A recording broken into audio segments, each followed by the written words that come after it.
To kill, to harvest or not to harvest, the moral dilemma that follows you throughout the BioShock experience and defines the fate of the player.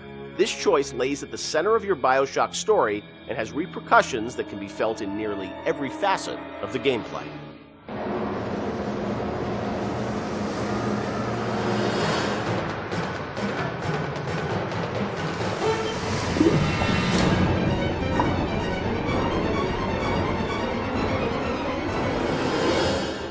Part of BioShock's lasting legacy, of course, are the little sisters and this moral choice that presented itself to the player. Everyone became a water cooler conversation about, like, well, did you save them? Did you harvest them? That concept, Ken, was that something that came about early in development, or that binary choice? When did that come into the game? I don't remember when.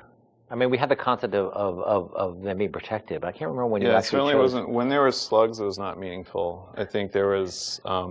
Do you salt it? Do you not salt it? Yeah. There were resources that you could get, but there was no choice there, right? The choice was, do I want to fight the Big Daddy or not? Yeah. I think once we got into the realm of they have to be empathetic, the player has to have some feeling towards them, which you're not going to get from slugs.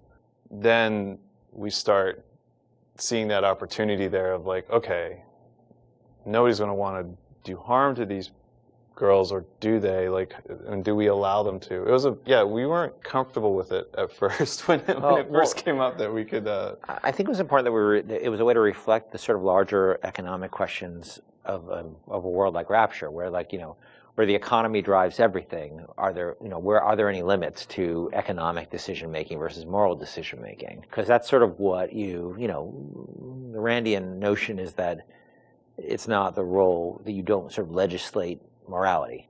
Let's try to take that to an extreme and see where that ends up. And Little Sisters sort of became that. And in this world, they became a commodity. And the question we have for the players, are you willing, they're a commodity to you as well, potentially. Do you want to participate in the commodification? There was, I think, a fair amount of nervousness internally at the publisher about it for a little while, but pretty quickly they were able to sort of say, look, we trust you guys, and go, do this. And I only had the press, and this sort of happens over and over again. The games press worried a ton about it and would wring their hands about it. They ever recognized it was a setting topic, but that it was done to a larger purpose. That it wasn't just sort of like, hey, this is the game where you kill children. And whatever, and that was a sensitivity. I know that, like, you guys wanted to call them little sisters, not little girls, and it was and it wasn't, it wasn't killing them, it was harvesting them. And I mean, you did some things probably on purpose, right, to sort of explain that this, you weren't doing anything vicious to them, right? Well, I mean, you do sort of, they do sort of disappear out of you, and a big slug out of their belly, comes up that you.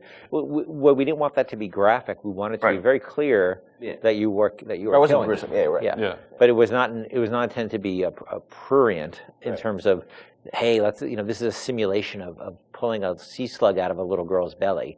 But we wanted you to understand that you were making a very diabolical moral economic pact there. And we think that came across, and I think it came across well enough. And I think the test of how well it came across is, I think most people didn't really thought of it as am I willing to do this thing or not? Right. And people would tell us stories how, like, their girlfriend saw them harvesting, and then they literally slept on the couch that night. Right. And that's an interesting. That was interesting how people connected to a 3D mesh that's really no different than any other 3D mesh in the world. Like, this little sister, she's not a person. She's a 3D asset, a virtual 3D asset, right? That has a voice actor connected to it, who's an adult woman. And nobody was actually getting harmed, but people still emotionally connected to them and made an emotional connection. And also, I think when you're playing, you don't really know what the impact of that choice is. Yes. And that's sort of the curiosity of, like, you're a gamer, so it's like, am I going to game the system? Which one should I pick? How does this impact things as you go through the game? It's never really fully clear what that choice is going to lead to, right? And the ambiguousness of that was something you wanted to sort of create mystery around throughout the game?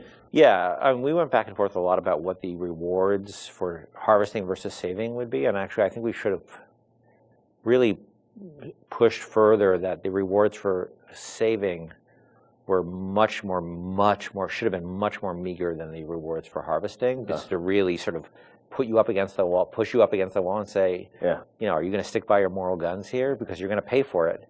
Yeah. Because that's usually the way life is, right? Yep. It's always harder to take a moral path than it is to take an amoral path. But there's incentives to take amoral paths because it's the easier path.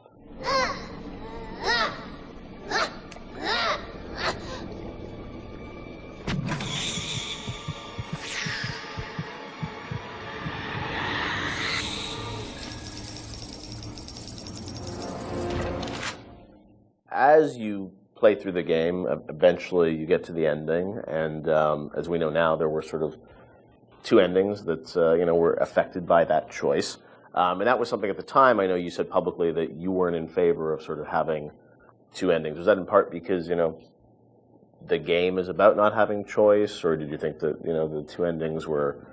I don't know. Like I'm interested for narratively, like why you didn't want to go that path. It seemed forced, given that the game really sort of almost made a joke, a meta commentary joke about the lack of agency in games, the lack of meaning of those choices, given that you have these two endings. I guess you could make an argument that, well, you were free, you were given choice of once Ryan's dead, and that's really what it's about. But I think we also didn't really have enough time to execute on those super well. I was pretty happy with how the happier one came out, with the sort of little sister focus, but it's a much more subtle story than I would have time to tell about your slow descent into, moral chaos and dissolute living and all the things that sort of come along with a life that is sort of separate from a moral structure. It's a long story. And so, you were just switching a cutscene. It wasn't like you were doing sort of a whole other level that was different or something. So the choice was... There's two cutscenes with very tight time and economic or constraints. just start a nuclear war. Yes. And that's not... You're a nice guy, or you start a nuclear war. Yeah, and because we had so many problems on our plate, that was something I had to sort of do in the spare time. So I was pretty happy with one, but not very happy with the other. I know you had said publicly before that there was another sort of more ambiguous ending that you had originally planned, or what would you have done? There was a notion of an ambiguous ending, which if I just wrote one, I would have found a way that would just talk about the moral ambiguity of the world rather than the sort of, positive or negative, because it is such a look. I think we really tried with BioShock not to sort of make a game about good and evil. It's really about circumstances and what circumstances lead people to. Right. And how they delude themselves with ideology to do things that they would think are evil, but it's okay because it's for the good cause. Right. And that's what I probably would have. If I just had one to write, I'd probably focus more on that. How difficult it is to sort of align when you start being driven by ideology rather than being in the moment and thinking about the impact of what you're doing. Right. Sean, you talked to gamers, I'm sure, over the years. Did you ever get a sense of how many people harvested versus saved, and was there any sort of data? This is before the days where you get telemetry and data on like what people picked and whatnot. Yeah, anecdotally, it seems like more people saving Little Sisters. Although, I have a few friends that were.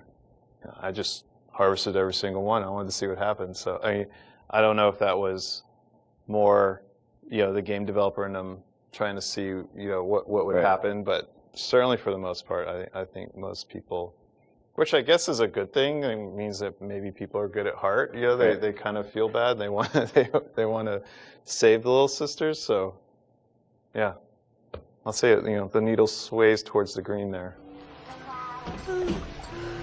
Time for beddy bye, Mr. B. Hurry, Mr. Bubbles.